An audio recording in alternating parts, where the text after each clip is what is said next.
Welcome to another episode of the Dr. Wash Brains podcast, where we strive to make health a dinner table conversation. I'm your host, Dr. Akash Sehgal, and today we are exploring the intricate world of muscle growth, strength training, and recovery. We will discuss the physiological processes behind these phenomena, the impact of anabolic steroids, and how to build a resilient, injury free body.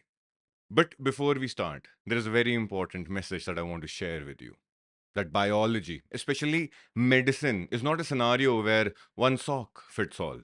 It is that particular branch of science where 2 plus 2 can equal 5.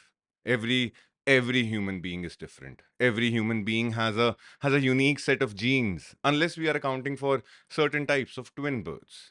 And as time has gone by, research in medicine has helped us figure out what actually works and what does not for almost 99% of the human population, due to the common physiology that one single human being shares with almost 8 billion other Homo sapiens on this planet. Evidence based medicine has come a long way, and it has certainly helped us to bring about a change in human life, life expectancy, and now human longevity. Today's topic is a very sensitive topic in this very aspect. A lot of research has been carried out in this field, but it has been done on athletes. There is an ethical concern as well, where training routines, supplementation, normal human limits, and a lot of other variable personal and ethical limits are in the picture. And we shall try to talk about them at the end of this episode. But then we do have a very important session to start, which is very close to my heart on a personal level. Let's dive in. Muscle growth or hypertrophy is a multifaceted process that involves the interplay of mechanical tension, metabolic stress, and muscle damage. But to truly understand muscle growth, we must understand the underlying biological mechanisms and the role of the endocrine system. There are three primary factors that drive muscle growth: mechanical tension, muscle damage, and metabolic stress. Mechanical tension is the force applied to muscles during resistance training. So, when you lift heavy weights, the muscles experience mechanical tension, which triggers a cascade of cellular signals. Research shows that this tension stimulates the mechanistic target of rapamycin, or the mTOR pathway, which is a critical regulator of cell growth and protein synthesis. Now, the activation of mTOR leads to increased muscle protein synthesis, which is essential for muscle growth. Metabolic stress is the burn that you feel during high repetition training or when performing exercises to failure. It results from the accumulation of metabolites such as lactate, which creates a favorable environment for muscle growth. High repetition, moderate weight exercises generate metabolic stress, characterized by the buildup of lactate, hydrogen ions, and other metabolites.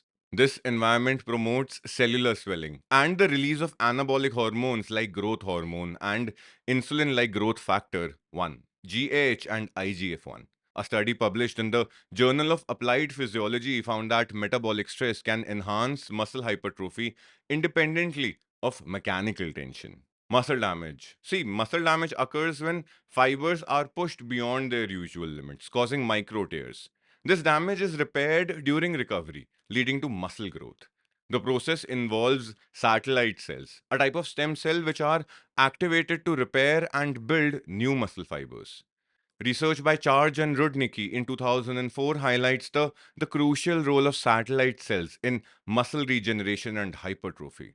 Research shows that to maximize muscle growth, you should aim to incorporate all three of these factors into your training regimen. Now, the endocrine system is a complex network of glands and organs. It uses hormones to control and coordinate your body's metabolism, energy level, reproduction, growth and development, and response to injury, stress, and mood. The endocrine system plays a pivotal role in muscle growth, with hormones like testosterone, growth hormone, and IGF-1 being the main drivers. Testosterone, which is produced primarily in the testes in men and the ovaries in women, increases protein synthesis, inhibits protein breakdown, and stimulates satellite cell activity. Growth hormone secreted by the pituitary gland stimulates the liver to produce IGF-1, which acts directly on muscle growth to promote growth. These hormones also influence the nervous system, enhancing neuromuscular efficiency and strength. Regular resistance training induces long term adaptations in the endocrine system. A study by Kramer et al. Found that inconsistent strength training increases the sensitivity of androgen receptors, amplifying the effects of testosterone. Additionally, resistance training boosts the pulsatile release of growth hormone and IGF-1, creating an anabolic environment conducive to muscle growth. This complex interaction between the nervous, endocrine, and muscular systems underscores the importance of a well rounded approach to strength training. Now, muscle growth is not just about lifting weights. Nutrition plays an equally important role. Without proper fuel, your muscles simply won't grow, no matter how hard you train. Nutritional support Nutritional support is indispensable for muscle growth, influencing everything from energy availability to hormone production. The interplay between macronutrients and micronutrients not only fuels workouts but also drives recovery and adaptation. Protein is the cornerstone of muscle growth, providing the amino acids necessary for muscle repair and synthesis.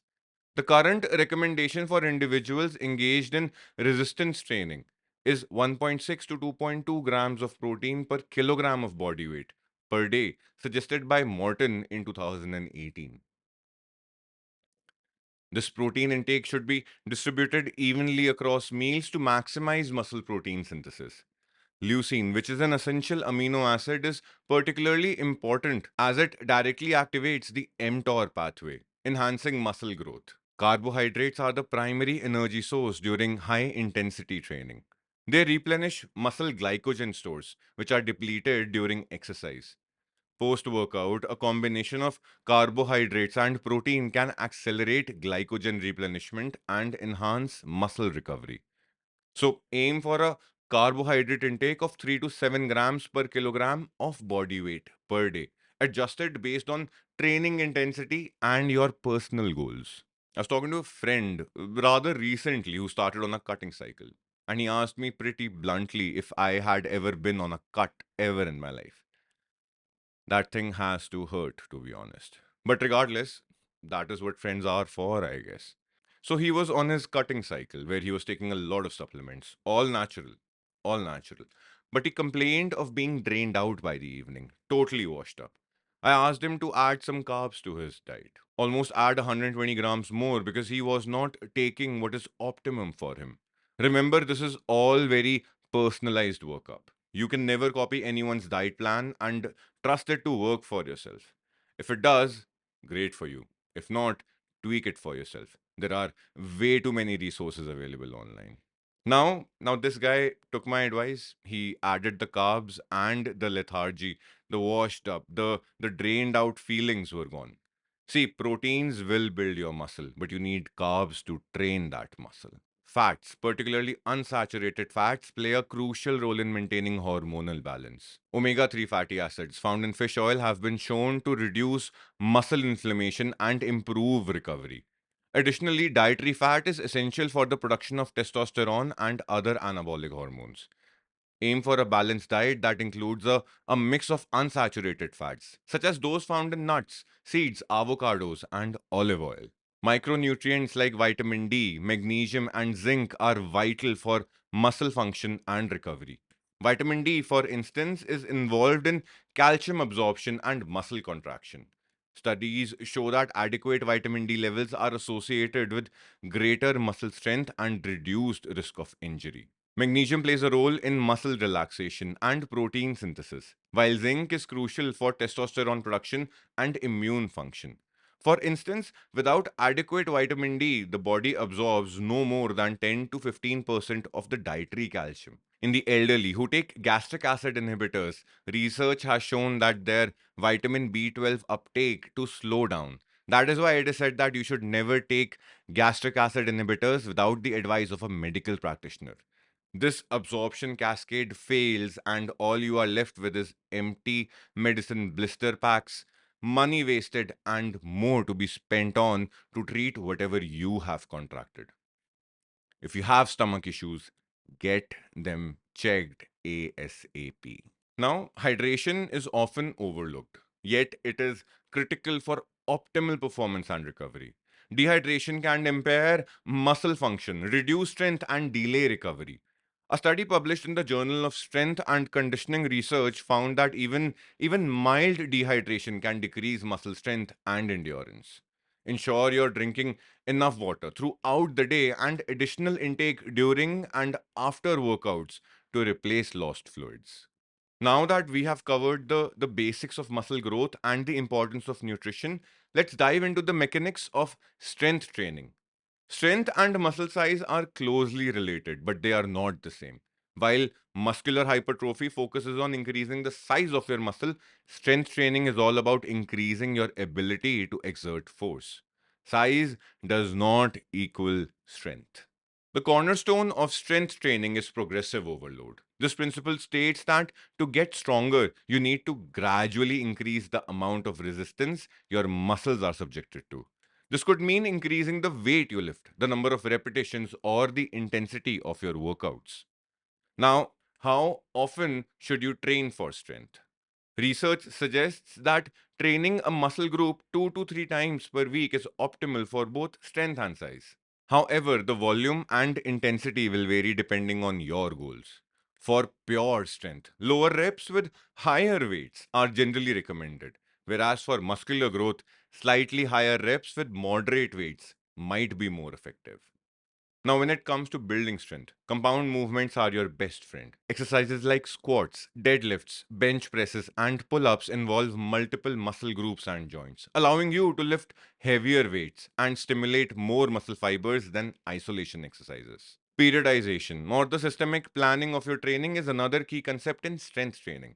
This approach involves varying your training intensity, volume, and exercise over time to prevent plateaus and overtraining. There are various models of periodization, including linear, undulating, and block periodization, each with its own advantages depending on your specific goals. While all of these topics can be talked about for over weeks altogether, this is a good stepping stone for you to read on, build your knowledge, and see where you get comfortable while you are working out. Remember, you have one life, so do not injure yourself. Go slow, track yourself, and be patient. Be super patient. Recovery is where the magic happens. It is during rest, not training, that your muscles repair and grow stronger. Understanding the physiological processes that occur during recovery is key to optimizing your gains and preventing overtraining.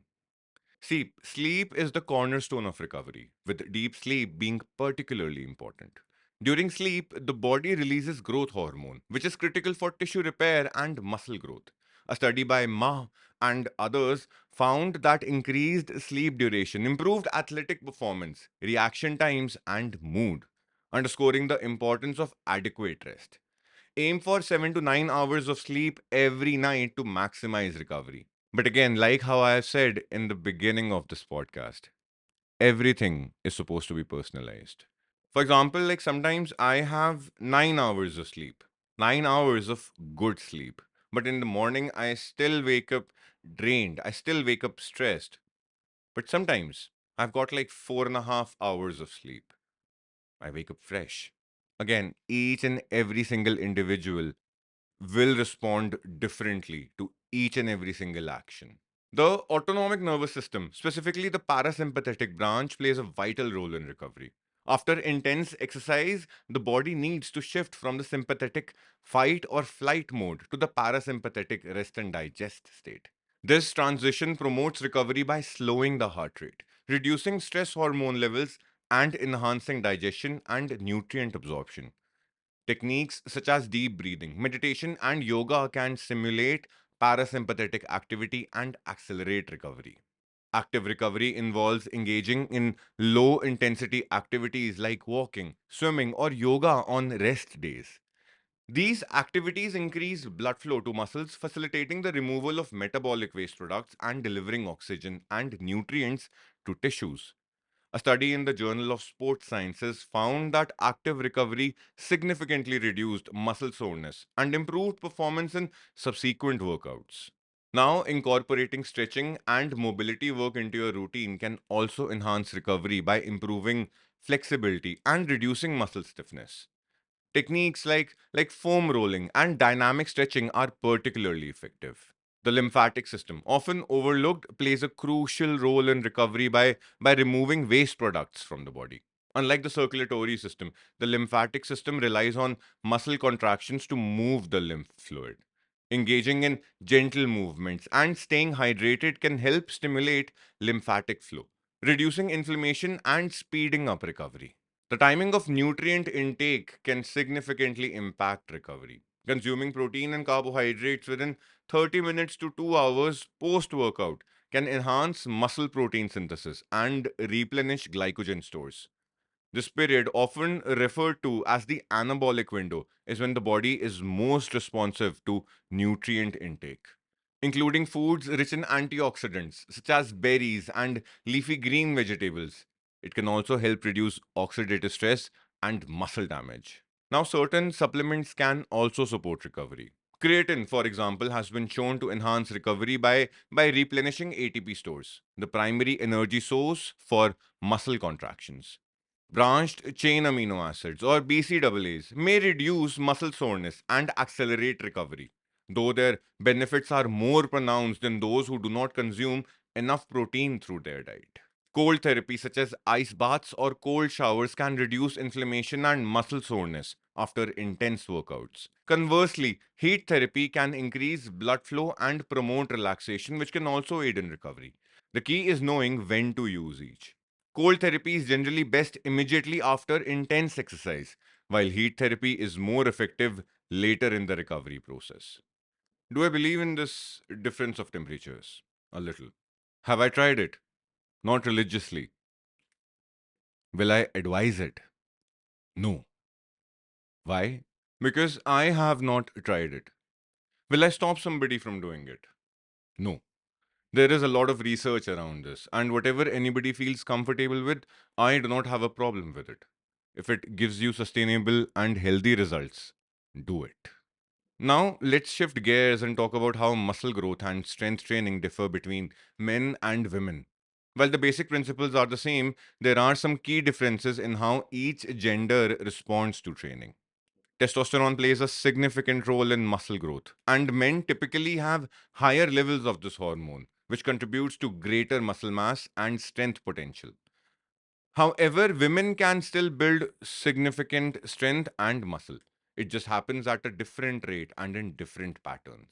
Women tend to have a higher proportion of type 1 muscle fibers, which are more endurance oriented compared to men who generally have more type 2 fibers, which are better suited for power and strength. This means that women may excel in endurance activities and recover more quickly from workouts, while men might see faster gains in muscle size and strength. Interestingly, research shows that women can often handle higher training volumes than men, meaning they can perform more sets and reps without overtraining. Now, this is partly due to differences in muscle fiber composition and hormonal responses to exercise. It is also important to note that women may be at a higher risk of certain injuries, such as ACL tears, particularly in sports that involves jumping and cutting.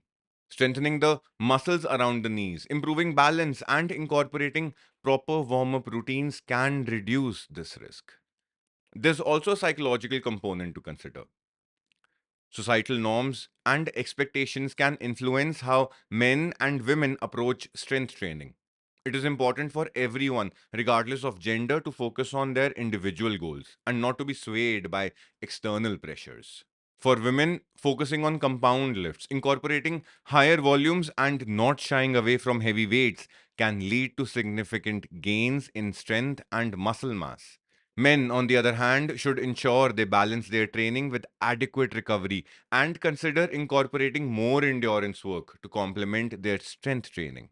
Now, let's shift our focus to the use of anabolic steroids, a topic that is as controversial as it can be, as it is prevalent in the world of fitness and bodybuilding. Steroids are synthetic derivatives of testosterone designed to promote muscle growth, enhance performance, and accelerate recovery. While they can deliver rapid results, the long term consequences can be devastating.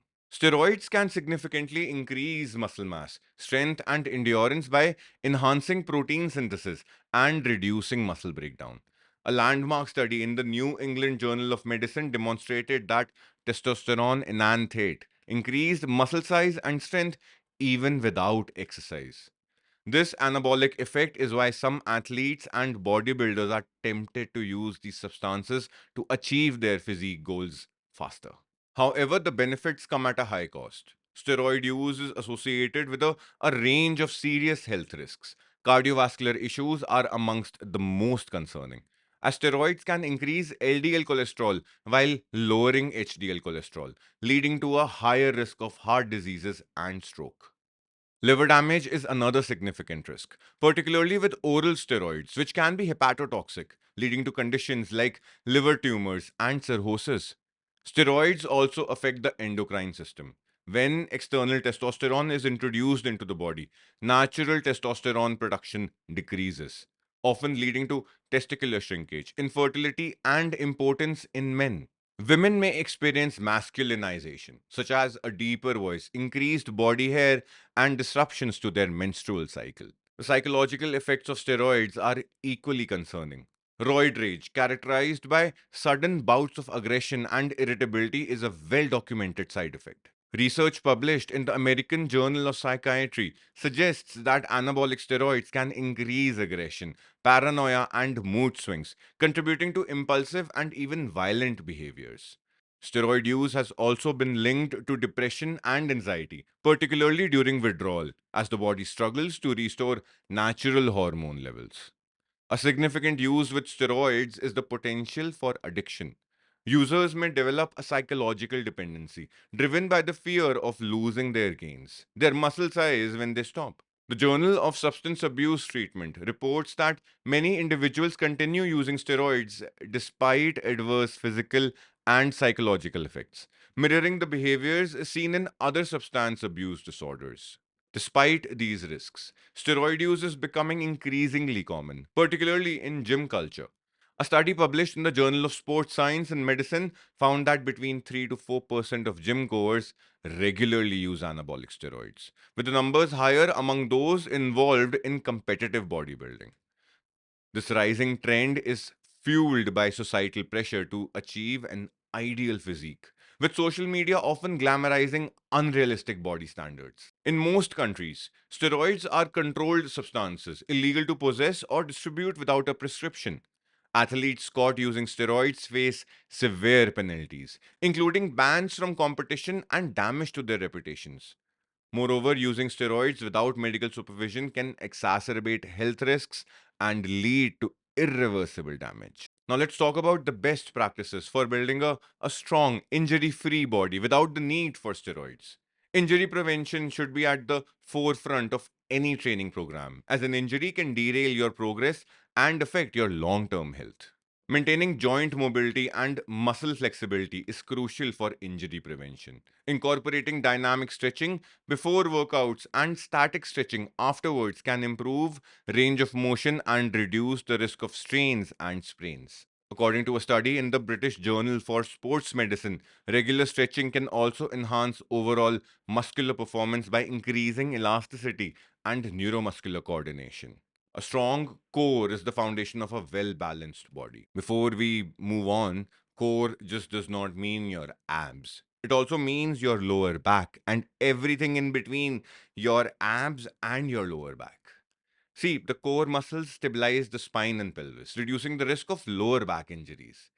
Core training should include exercises like planks and rotational movements that engage the deeper stabilizing muscles, not just the superficial abdominals. Research shows that a strong core improves lifting techniques and reduces the likelihood of improper movement patterns that lead to injuries. One of the cornerstones of safe and effective strength training is the principle of progressive overload. This involves gradually increasing the intensity of your workouts by adding more weight, increasing repetitions, or decreasing rest intervals. A slow, controlled increase allows your muscles, tendons, and ligaments to adapt, minimizing the risk of injury. Studies such as those published in the Journal of Strength and Conditioning Research show that progressive overload is essential for sustainable muscular growth and strength without overtraining. Using proper form during exercises is critical to avoid injury. Poor form, especially when lifting heavy weights, can lead to muscle strains, joint damage, and overuse injuries. Consider working with a certified trainer or using online resources to ensure you are using the correct technique. A 2014 study published in BMC Musculoskeletal Disorders emphasized that individuals who regularly performed exercises with improper form were more likely to experience overuse injuries, especially in the shoulders, knees, and lower back. Now, one of the most valuable pieces of advice is to listen to your body. If you feel persistent pain or discomfort during or after workouts, it may be a sign of overtraining or an impending injury. Rest, recovery, and addressing underlying imbalances are key to preventing more serious problems. Chronic pain should be taken seriously and evaluated by a medical professional or a physiotherapist. Injury free training is not just about what you do in the gym, but also how well you recover outside of it. Overtraining without adequate rest can lead to burnout and injury. Incorporating rest days and active recovery along with sufficient sleep and nutrition will help prevent overuse injuries and enhance performance. A 2019 study in the Journal of Sports Sciences found that athletes who prioritized recovery had significantly fewer injuries and improved performance metrics over time. Building muscle isn't just for the young. Strength training is crucial throughout life, particularly as we age. Sarcopenia, the age related loss of muscle mass and strength, can begin as early as the 30s, and without intervention, it can lead to frailty and a loss of independence in older adults. Research from the American Journal of Clinical Nutrition highlights that resistance training is one of the most effective interventions for preventing and reversing sarcopenia. Strength training helps maintain muscle mass, bone density, and metabolic health, supporting longevity and quality of life. As we age, muscle mass and strength naturally declines in a process known as, again, sarcopenia. This loss of muscle can lead to decreased mobility, higher risks of falls, and a lower quality of life. However, the good news is that strength training and proper nutrition can significantly slow or even reverse this process. Research shows that older adults can build and maintain muscle mass through resistance training even into their 70s and 80s. The key is consistency and progressive overload. It is never too late to start, and even modest improvements in strength can lead to significant gains in functional ability and overall health. Now, as we age, our bodies become less efficient at using protein for muscle synthesis. This means that older adults may actually need more protein than younger individuals to maintain muscle mass. Aiming for 1.2 to 1.6 grams of protein per kilogram of body weight per day is a good target for older adults, along with resistance training to stimulate muscle growth. Strength training isn't just good for muscles, it is also crucial for bone health. Weight bearing exercises can help maintain or increase bone density, reducing the risk of osteoporosis and fractures. This is particularly important for postmenopausal women who are at higher risk for bone loss due to decreased estrogen levels. Aging also brings hormonal changes that can affect muscle growth, including a decline in testosterone and growth hormone levels. While these changes are natural, strength training can help mitigate their effects by stimulating the release of these hormones even in older adults. If you're older and new to strength training, start with low impact exercises and gradually increase intensity. Focus on functional movements that mimic everyday activities like squatting, lifting, and carrying. Also, prioritize recovery. Older adults may need longer to recover between workouts. So listen to your body and adjust your training accordingly. Finally, let's look ahead at some of the exciting research and future directions in the field of muscle growth, strength training, and recovery. Now, one of the most cutting edge areas of research involves gene editing technologies like CRISPR.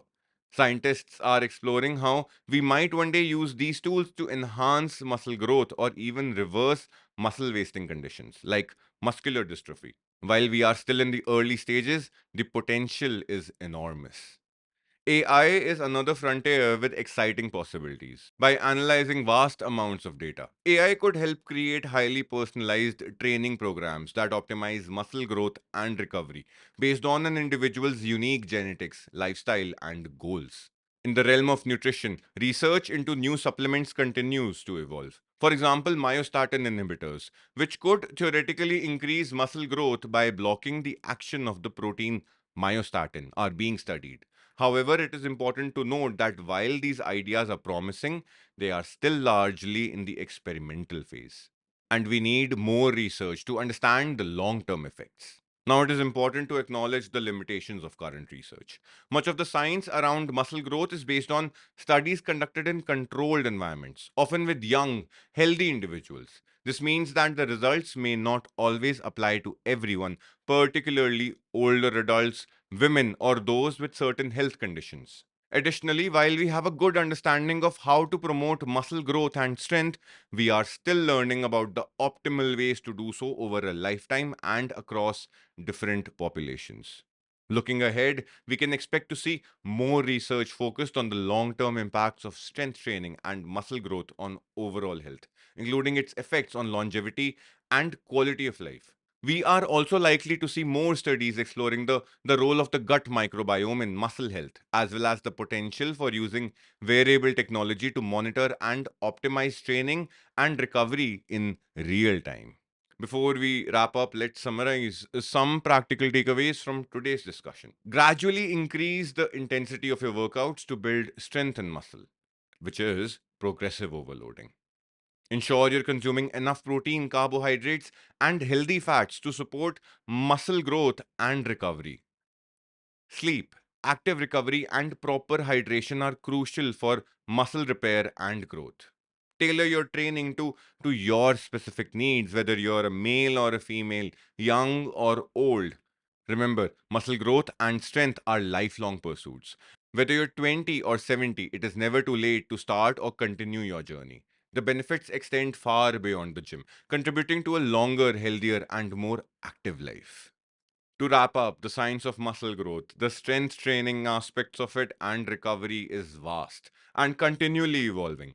The key takeaway is that building a strong, injury free body is achievable through proper training, nutrition, and recovery practices. While steroids may offer quick gains, the long term risks far outweigh the benefits. Instead, focus on natural, sustainable methods that promote not just physical performance but also overall health and longevity. Thank you for tuning in to the Dr. Washbrains podcast. If you found this episode insightful, please share it with your friends, leave a review, and subscribe. Until next time, keep striving for excellence and stay committed to your health and fitness journey. This is Dr. Akash Sehgal. Thank you so much for listening to me.